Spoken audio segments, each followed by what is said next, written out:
Everybody, welcome back to the Align Your Health podcast. One of the things I'm so excited to talk to you guys about today is the idea that I want you guys to be confident in health, confident in healing. I think so often people, they either feel good or feel bad, but they don't walk through life with this expectation of health or healing. Or actually, sometimes worse, they actually walk through this life with expectation of the opposite. And today what we're hoping to do is we're hoping to establish your certainty, your faith, and really your expectation for what unbelievable health really looks like.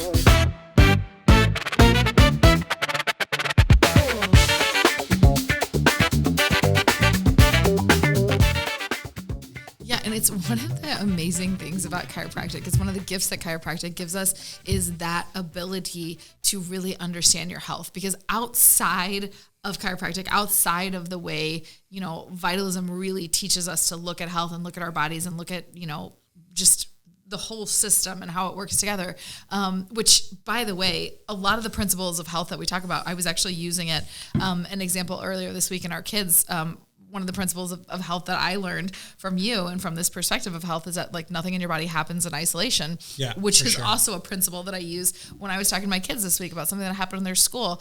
And so these principles are really transcendent. And the cool thing about it is that it gives you, I've talked about this before, this principle and this idea of health really gives you a piece that traditional healthcare really robs from us. So when you say this principle, what do you mean by this principle? Oh, I feel like you have the best definition. Well, I just want to hear, because it's been imparted on you, like you get it. I know what as a chiropractor, I know what I try to teach patients, but as a patient and as a wife, I know it's healing inside out. Like, what is it that you take away? Or what is it that when you get adjusted or when, and I'm going to go a little deeper with this in a second, but what is that thing? And it's not right or wrong, but what is that thing that when you say this principle, what is the principle? Where is it in your heart of hearts? Yeah, I think for me, when I'm laying down on a table getting adjusted, or when I'm coming into, I have something going on in my health that I'm really working through or struggling with, or just not even struggling with, just trying to figure out. This is what I was asking. It's pervasive. Or when you're buying food, or when you're making choices, or whatever. What is the underlying fundamental principle? Universally across the board for me, what my thought is there's nothing inside of me that's wrong. And everything inside of me is right. Yep. And everything in my body is working on my behalf. And God put the most amazing healing power inside of me. Yeah. And that I don't need anything else. I just need no interference. It's good. A+. You passed. So that's really what we want to dive into today. And this is not just chiropractic, although you and I interviewed somebody that we are very fond of and hold dearly, somebody who's very respected in the holistic space, and that's Dr. Sachin Patel. Right. And I remember when we interviewed Dr. Patel, and he had just written his book, and his whole thing is becoming living proof. And the doctor of the future is the patient, and all this stuff. And he's got all the quips and phrases, but what I like about him is they're not just quips and phrases. Yeah. They're well thought out, philosophical, notations that he's made through his own studies and his own thinking. Right. And so one of the things I loved about when we were interviewing Dr. Sachin, I remember we gave this grandiose introduction in the if you think of the other podcasts out there, the ones that are just slightly better than what we're doing in terms of numbers, like Joe Rogan or the guy who does the impact theory. One of the best things and the gifts that they give is this whole introduction and the introducing people and all this. And I remember we introduced Sachin, and we talked about all these crazy things he was doing. And if Sachin sees this, I just want him to know that I think what he's doing is remarkable. And then we got to the very end, and this was my favorite thing about what happened was he said, Dr. Ryan, you left out one part. And I left it out intentionally because I wanted to see if he would bring it up. because he's no longer practicing as a chiropractor in terms of adjusting, but he said, I was a chiropractor first, and chiropractic philosophy is where I gained all my respect, love, adoration, and knowledge of the chiropractic principle. And so when I ask you, like, what is that underlying principle? And that was a question we asked him, is what is that? And it is the idea, and you said it perfectly, it's the idea that the power is within you, that the way you were created, that there's an intelligence that is always working on your behalf. And that as a tenet of this body and as a spirit embodying this physical form, our job is to make decisions for the body, and those decisions are to give it what it needs and remove what it doesn't need. Right. And that's pretty much the underlying principle. It's either deficiency or toxicity. And one of the things I love about chiropractic, and we were talking about this today with our team, is that I just heard this today, that when people go into a nursing home, and there are nursing homes that are like full-fledged, like when I say this, you're gonna be like, well, that's weird. My mom and dad are in a nursing home. That's not true. Before you think about it, there's different levels of nursing homes. There is total care. Right. Like somebody's changing your diapers or whatever. Mm-hmm. And then there's like a middle level care. And then there's like they can't live on their own anymore, or they need enough medical attention to where they just need to be around, professionals all the time or whatever. But if you take the average of all those and you look at not the average age of the people in them, but if you look at the average age of when people go into that setting. Oh, that's a good distinction too. So not the average age of like collectively everybody inside of it, but like when does somebody actually need to go? Yeah, because if you go to a nursing home, you're like, they're all 70 and 80-year-olds. Well, how long have they been there? You interview some of them, they've been there 10, 12, 15 years. So you take the average age of these three different levels of care, and you take the average age of when did somebody start care. That number is now, currently, and this probably wasn't true 10 years ago, but it is true now. Remember, the average age at which somebody gets on a medication they'll never get off in the United States has dropped from 45 to 23. What? The average age that somebody ends up under care. 45 to 23? Yeah. What is happening? Yeah, 23. Okay, stop 23 years old.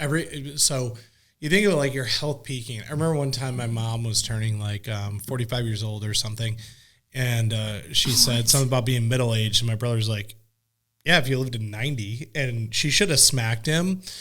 My mom should want to live to 90 and beyond. But sometimes you're at 45 and you're like, you feel middle-aged, and then you realize like, oh, I have to live to 90. But there's this idea. Hold on. People used to think, hold on. Yeah, let's talk about it. People used to think that health decline started at, in my mind, growing up, I was thinking like maybe 50. Yeah, that 50, would be 50, maybe even 60. Maybe 60, right. 50, 60, did you smoke? Did you drink? Like what was it? But like 50-ish. Yeah. But if you just go to it and you're like, what are you talking about 23? You're out of your mind. No, I'm telling you, listen, here's how it goes. They evaluated this on multiple things. One of them was at the point that they had a life-altering surgery, the point at which they were on a medication for which they would never get off of. That could be asthma medication. It could be digestive medication. It could be depressive or anxiety medication. It could be whatever. So it would have been 19 if it wasn't for us. Yeah, right. So like this could be it's crazy. Whatever. And then the last one is that you actually have an active diagnosed condition. At what age do you get that? So when they average this all out and they figure out the numbers of this, they go, okay, at about age 23, health peaks in the United States. Okay, so at 23rd birthdays now, that's when you get the over-the-hill balloons. That's when you get that black birthday cake. No, I mean, like that's it. All right. Little bit of joking. I set that up to say this. I'm going to give you a number. This is wild. But we think of people in elderly homes. I mean, we actually called them elderly care, elderly homes. Well, I got news for you. It's not elderly care anymore. The average age that somebody enters that type of care is 60 years old. That's wild. And here's the wild thing is the vast majority of those patients, like some of them, like if you have cancer, you probably go into hospice. Yeah. Right? Yeah. If you have diabetes, you're under dialysis, but you might not need ongoing care, whatever. But the number one reason that people go under assisted care is neurological disorders. So we're talking dementia, Alzheimer's, we're talking ALS, we're talking Parkinson's, we're talking multiple sclerosis. That hurts in the chiropractic field. Being in the chiropractic field, that's painful. Yeah, so this is where we're going, because I get fired up over this, because none of those things should exist inside of chiropractic care. If somebody was under a lifelong, experience of getting adjusted their whole life, and I'm not, would I say that nobody would ever have any of those? No, I'm not saying that. I'm saying this: 90 to 95% of them would not exist if somebody was getting adjusted on a regular basis throughout their lifetime. Multiple sclerosis. If you don't believe that, go look up Elf Briggs research. If you're a doctor listening, you're like, ALS, well, what is amyotrophic lateral sclerosis? You guys think it's genetic? It's not genetic. It's a constant insult, and it's either chemical, emotional, or physical. It's one of the three. There's a cause to it. It's not your genes. Because if that was true, then anybody who had the gene would get it, and we know that's not accurate. So it's chemical, emotional, or physical. And so we're going to get into the chiropractic side of this, of how do chiropractors help people in this aspect. And so I gave the analogy today of the garden hose. Yeah. So you imagine you have a spigot over here, whatever side of that screen it is for you guys. You have a spigot over here, and you have a hose, and you have a plant over there. And that plant needs water from that spigot. It also needs sunlight. It also needs, what does it need? It needs food. It needs the ground. It needs wind. Yeah, it needs soil. It needs whatever. But, and just like human beings, like you need food, you need exercise, like you need movement. We need a lot of things, but we're dependent on one thing. And this is one thing we're really not good at when it comes to plants in our house, is watering them. Don't give us a plants are dependent on water. So many plants have died, have passed away in this home. Want to give a moment of silence? Yeah, moment of silence for all of the plants. It is actually shocking. We should have like T-shirts that say I have killed plant murderer. It's really honestly serial plant murderer. Like the amount of plants I have killed inside and outside of our home. Like plants. Like how do you kill a plant outside? Really think plants grow outside. There are trees and flowers that literally grow outside without anyone helping them. Yes. But somehow when we help them, ours get worse. Yes, it actually defies logic. The amount of plants All right. that I've killed. Yeah. Like even at the office, I mean, really just anywhere.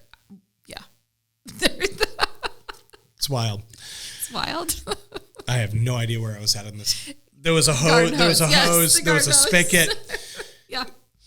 I say that a plant needs all these things to say that we need a lot of things. Mm-hmm. As human beings, you need air, you need light, you need oxygen, you need oxygen, light, you need movement, you need water.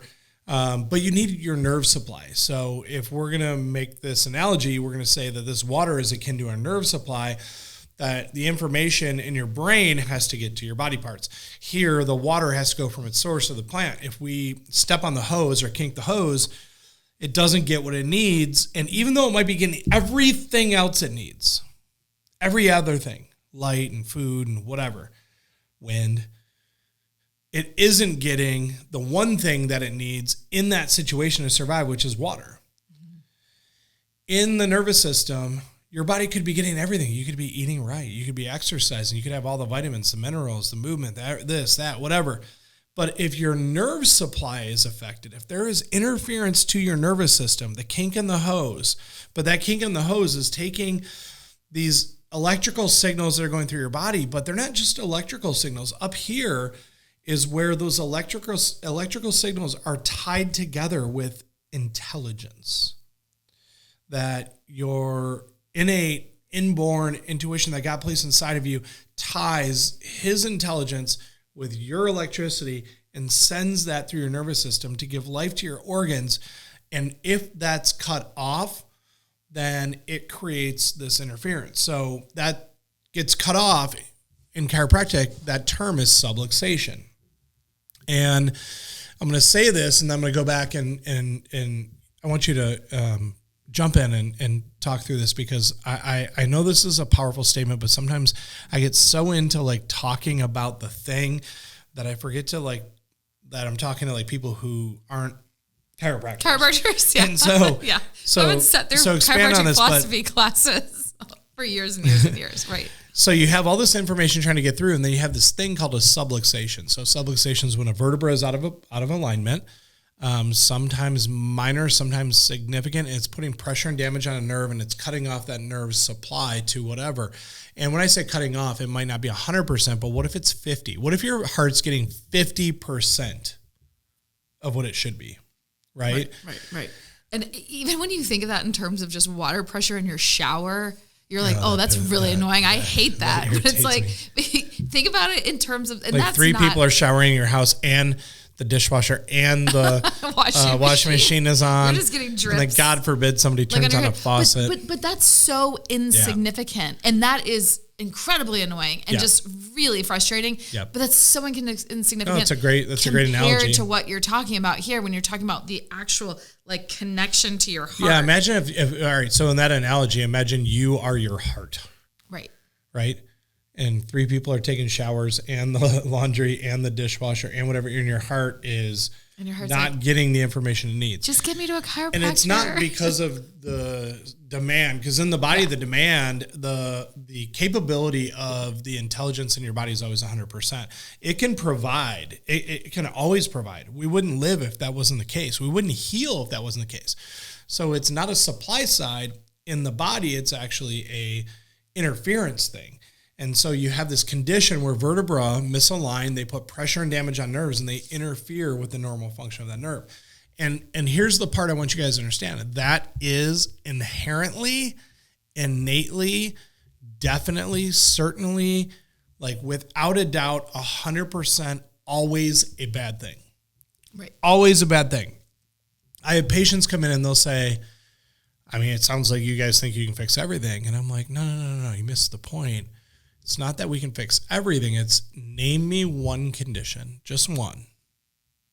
I don't care what it is.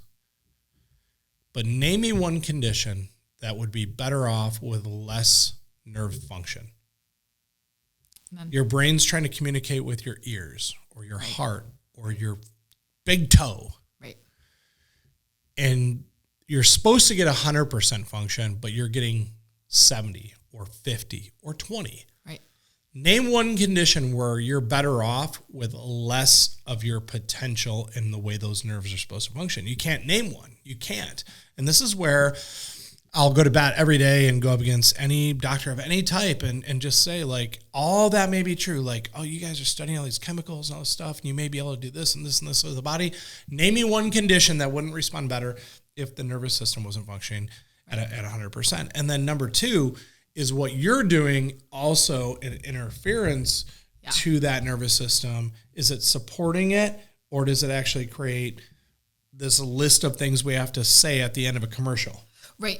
And if I can just pause for a second, because I think there's a couple, you hit so many things right there that were unbelievable. But here's one big point that I would take away from that. And that is exactly why you get adjusted every week for the rest of your life. For sure. That's what it is. That's what it because is. Subluxations and interference to your nervous system are inherently bad, and they happen all the time. And nowadays they happen even more than ever due to posture. Like, we're not baling hay and fishing. I baled hay this morning. Or hunting saber-toothed tigers. We're crouched in front of computers and iPads for 10, 12 hours a day or whatever it is. I did. After I baled hay, I got on the computer. After you baled hay. And so this is just a perpetual thing that happens. In fact, I would say that when we were baling hay, we were actually getting movement into our spine. Even though it was tough on our bodies in a different way, there was probably more net benefit to it than there is currently sitting behind a desk. It's not to say that it was perfect, but it was better. And so subluxations are inherently bad. Let me get back on track with this. Nerve function, we want at 100%. Anything less than 100 is dysfunctional. Subluxations create dysfunction with the nervous system. Right. Subluxations are inherently bad.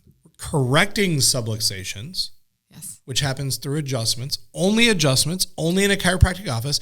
It doesn't happen anywhere else. It doesn't happen by stretching and wiggling joints in PT. It doesn't happen by taping an ankle when it comes to sports therapy. It doesn't happen through occupational therapy and practicing putting soup cans on the shelf. It doesn't happen through pharmaceutical intervention by taking a blood pressure medication. It only happens with a chiropractic adjustment. And so the chiropractic adjustment removes interference. And it's not to say it's the only thing that matters, but when you remove interference, it's the only way of restoring that nerve function. And so it's something that has to happen. And so like the next part is to go into like how important that truly really is. Yeah. But yes. And that singularly, by definition, when somebody comes in, and that is why, to me, chiropractic isn't a treatment for anything. Mm-hmm. Like, it's not a treatment that you come in and get so that you get out of back pain. Yeah. It's not a place where you go and you jump in and you're like, hey, I'm gonna show up there like when my tennis elbow's flaring up, or when my knee's going out, or my back likes to go out, once a year, and so I pop in and I go there for 6 or 7 visits. You are missing it. Like it's like. It's like you're going in and I don't know, like you're going into the best ice cream shop in the world and you're getting a water and walking out. Like, I mean, I know ice cream isn't what we love, but I'm just saying, like, you are missing it. Like you went to Disneyland and you only walked in and saw a show and then left. Like, you didn't ride a ride, you didn't do anything. And let's be honest careful about this and honest about this. It's not that we don't want you out of back pain. It's not that we don't want your elbow to get better. It's not that those things aren't related to chiropractic. We take care of the spine and nervous system. So if you come in with the elbow problem, we're not like, well, let's check your spine, sucks about your elbow, have a great day. Right. No, your elbow gets nerve signals from nerves that come from your spine. And so as a chiropractor, I'm like, hey, I'm sorry about your elbow. Let's make sure everything here is set up so that your elbow heals well. Right. Now, can we also check your elbow? Could you go to a PT and have them stretch and wiggle and strengthen? And could they massage it and use tools? And can, like, shockwave therapy that we use in our anything? Yeah. Can you do these other things to stimulate to stimulate that tissue in such a way that it wants to heal better? Yeah, but it wants to heal better, but it requires communication from this nervous system in order to heal better. Well, and that's why chiropractic is foundational to everything. And I think that's kind of the second piece. Like, the first piece for me is that you get adjusted every single week for the rest of your life, because you're regulating your nervous system and you want 100% communication throughout your nervous system every single week for the rest of your life. Like, that's what you want, and that's the main goal. So that's what you do. The second piece of that is that it is foundational to everything. So when you're talking about restoring that function in the system, and that all these other things don't do that, that is absolutely true. But this is the foundation that then once you have a firm foundation, you can stack the other things on top of it. I'll give an example of this. I was doing my continuing education. So every 2 years we have to do 36 credit hours of continuing education. And in this continuing education, they were talking about surgery, and they were talking about injections, steroid injections, and all these things. And, like, when people do go this route, like, what is chiropractic's role? Like, you're a chiropractor, you try to help them, and for whatever reason they chose to go this other direction. Do you still have a role? What are your obligations? How do you continue care, transfer care, et cetera? And the number one thing they came across, and this was with the exception, well, not even exception, but with surgery, even with fusion, I was about to say with the exception of fusion, but that's not true, because they actually talked about this. But with surgery, with steroid injections, with any treatment, they said the number one thing that influenced whether people recovered or not was not necessarily the treatment. It was whether the joints, the facets, the discs, and this was spinal surgery, spinal injections, whatever. If you got proper movement function stimulation back into those post-surgery. So they're like, all right, it's like you damaged it. It's bad. Something like, God forbid, say it's broken and they fuse something. The number one thing that determines whether you're going to be healthier or not is what you do after in terms of movement into the areas above and below and adjacent to that. And the same thing went for steroid therapy. When they injected a steroid into an area and decreased the inflammation, it wasn't about the disc swelling going down. It was the disc swelling went down, and now you have an opportunity to then correct the subluxation, get vertebra moving again. So I want to get to the whole thing we talked about today. And I've heard patients say that before, where they're like, "Oh, I just had surgery, so I don't know if I can get adjusted." No. We have people come in all the time. They have surgery and they're like, "Hey, L3 or L4 and 5 are fused." I'm like, "Okay, L4 and 5, yeah." So you have 24 vertebrae. That's 2 of them. How many do you have that aren't fused? 22. Mm-hmm. How many need to keep moving? Right. And I said, and your doctor told you this. I know they did because they always do.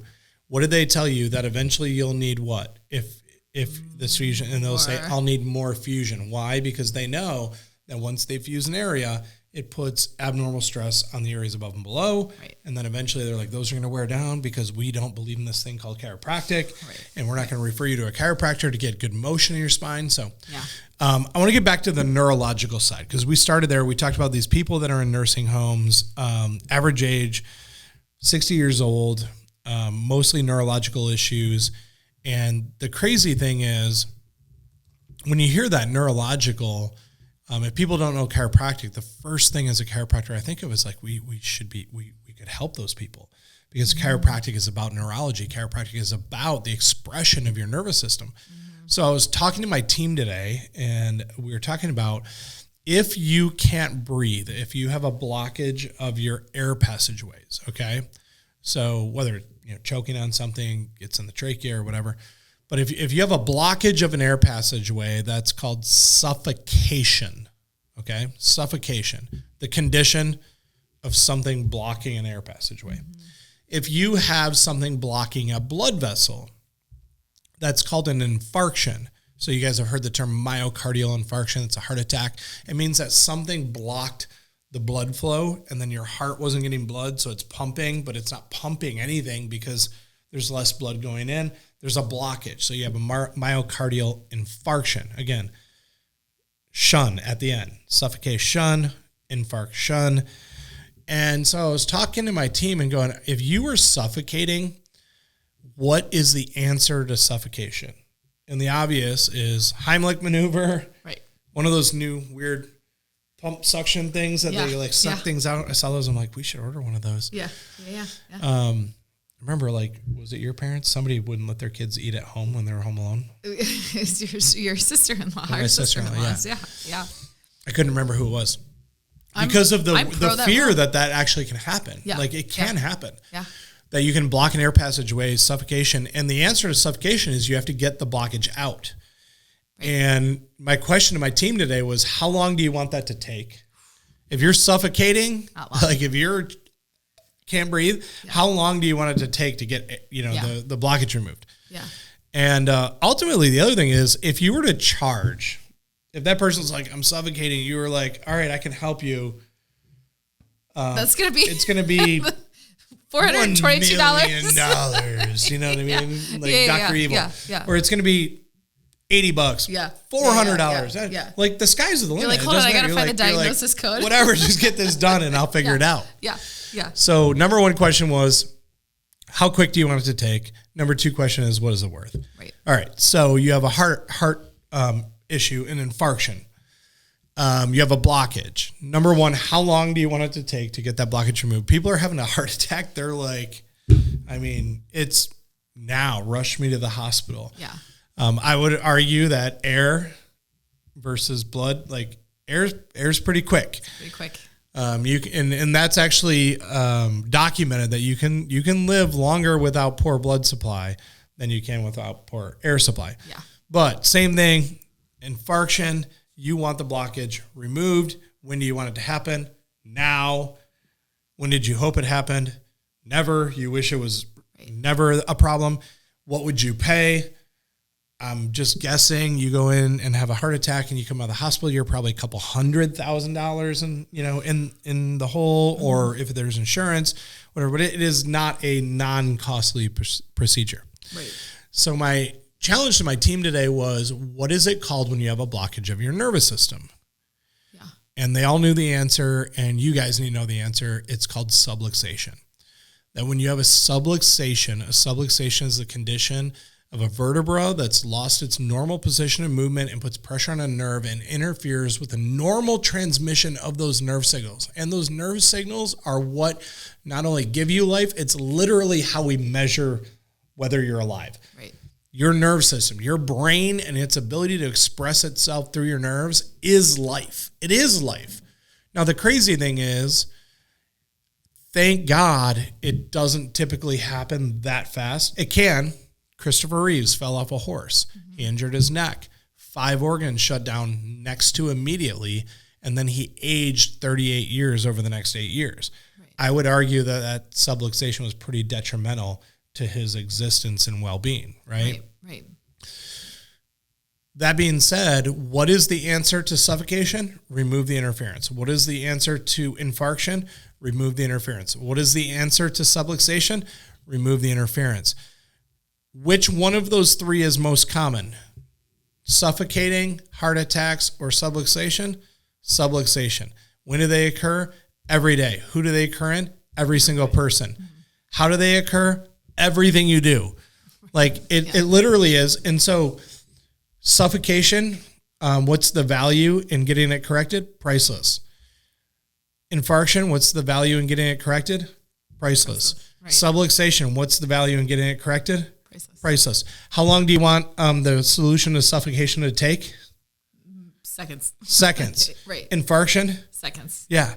Subluxation. Seconds. It only takes a short amount of time to adjust somebody the appropriate way. Here's what your chiropractor does and what they get paid for: to find, analyze, locate the subluxation, and then put in the right amount of force to start changing that. But it's an adaptive process that it is multiple inches deep within your body, and you have this spine that's protecting your nerves, and the chiropractor's job is to adjust those segments. I've adjusted people, and the changes were immediate. But they would come back 3-4 days later, maybe a week later or 2 weeks later, and the symptoms were showing up again. Why? Because there is a pattern that happens. And the same thing's true if you keep suffocation. How does suffocation happen a lot of times? What do we worry about with kids? Balloons, right? That's one. Yeah. Playing with balloons, right. Grapes. I think on the murder. So if your kid keeps if your kid keeps putting balloons in their mouth and accidentally swallowing them and blocking their air passageway, number one, you got to get it out of the way, stop the suffocation. Number two, we got to break the pattern of putting balloons in our mouth. Yeah. If you're a parent and you keep balloons around your kid and let them put them in your mouth, that's a problem. Right. When it comes to infarction, it's typically dietary. Right. There can be other things too, but typically dietary. So if you correct the myocardial infarction and you get the plaque and the thing that's blocking removed from your arteries, and then you keep eating the same way. And so with subluxation, it's you get adjusted and you try to break and change the pattern. But unfortunately, our lifestyles are such that the patterns are something that's really hard to escape or avoid. Some of them are trauma. Some of them are posture. If I were to say, it's your computer or you're a nail tech and it's doing nails, and you're like, well, this is what I do. I can't quit my job. Right. So I would say the detriment, it's significantly more high risk because there's more exposure to the thing that's causing the interference. But when we put a value on it, what is the value of being able to live out the best expression of your life over time? Let's bring this full circle. So you have 60-year-olds ending up in assisted care, largely because of nerve-related issues, dementia, Alzheimer's, MS, ALS, Parkinson's disease, debilitating neuropathy, things like this. These are neurological conditions that when people get adjusted, we don't see the same amount of these amongst the chiropractic population. Yeah. So our old people who aren't even old, they're 60. Yeah. The major reason they're going into care where they just can't live the fullest expression of their life anymore is because of a neurological problem. And if they had the solution of removing interference over a lifetime, they wouldn't be there. Right. I would argue, don't get me wrong, people suffocate and die, and there are people that don't even make it to nursing homes because they died of suffocation when they were kids choking on a balloon. Right. There are people that die of myocardial infarctions in their 30s, 40s. Right. But there are people that live subluxated lives, and they have never lived the fullest expression of their life. And I would argue that those people going into care in their 60s never lived the fullest expression of their lives. And that's why I think this is one of the most valuable things that we can do. When you come into our office, like the price, whether it's $50, $60, $70 for an adjustment, whatever it is, it's near irrelevant because it's so valuable. And if I were to tell someone, like, you could be living out the best expression of your life and have the best opportunity to heal, and it would cost you, I remember I put a care plan in front of somebody the other day, and with their insurance, it was like $4,000 when their insurance covered this, and it was like $2,000. And they were like, oh, that's it? And they're like, I thought you were going to tell me it was like $10,000, because they understood the value of it. Where other people, it's like they come in, they're like, what, my insurance is going to pay for everything? Your insurance doesn't pay for anything. No. Nothing that makes you healthy. No. And I think that's the other side of the coin, is realizing that your health is yours and you have to take it back. Let me ask you this. If you were suffering from suffocation, do you want the person that's about to give you the Heimlich maneuver to ask what your insurance is and verify it for you? Right. No. When you go into the hospital for a heart attack, do you think they verify your insurance before they help you? Yeah. No. They don't. I don't imagine so. You don't care. Yeah. And they don't care. Right. When you're subluxated and people come in and they're like, I want to verify my insurance, the number one thing that tells me is that they look at subluxation, and they don't even know the word at this point. They look at chiropractic as somebody who's moving joints, pushing on bumps, and is going to help me get rid of my sciatica.